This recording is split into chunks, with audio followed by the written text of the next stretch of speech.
Hello hi नमस्कार जय जगन्नाथ आपण मानकु मो चैनल को स्वागत। आज ये वीडियो रे आमे जानिबा भाग्य खोलिबार केतोटी संकेत जोटा आमको भगवान दे थांती संकेत गुड़िक।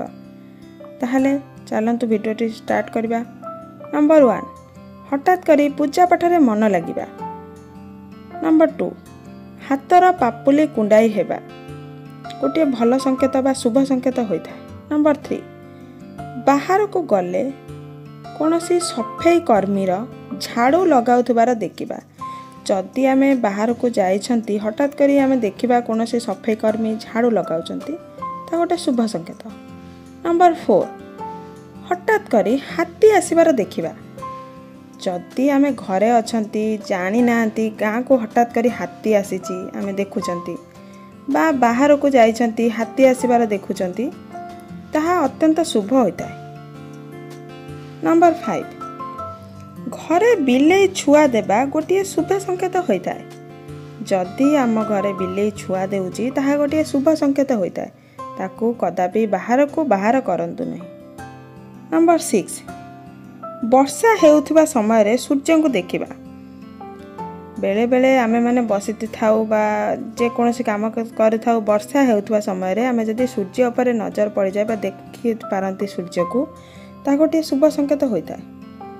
नंबर 7 भूल रे बा न जानी उल्टा कपड़ा पिंधिबा।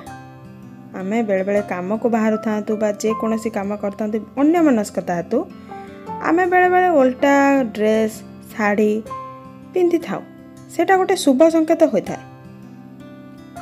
नंबर 8 कौनसी पक्षी बा चढ़ई आपणक ऊपर भूल झाड़ा करदेबा। नंबर 10 स्वप्न रे धला साप को देखिबा। स्वप्न रे आमे जदि धला साप देखुचंती ताहा गोटे शुभ संकेत होता है। नंबर 11 बाटरे कइंच को देखिबा। जदि आमे बाटरे जाउचंती हठात करी गोटे कइंच देखिबा गोटे शुभ संकेत होता है।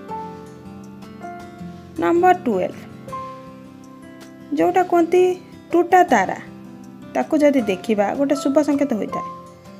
नंबर 14 सकाळु सकाळु रास्ता रे कोनोसी लोक को आखु गछ नेउथबार देखिबा बा आखु गछ सकाळु सकाळु देखिबा। नंबर 14 स्वप्न रे माछ को देखिबा। नंबर 15 पक्षी बा पारा घरे तार बसा तैयारी करिबा गोटे शुभ संकेत होता है।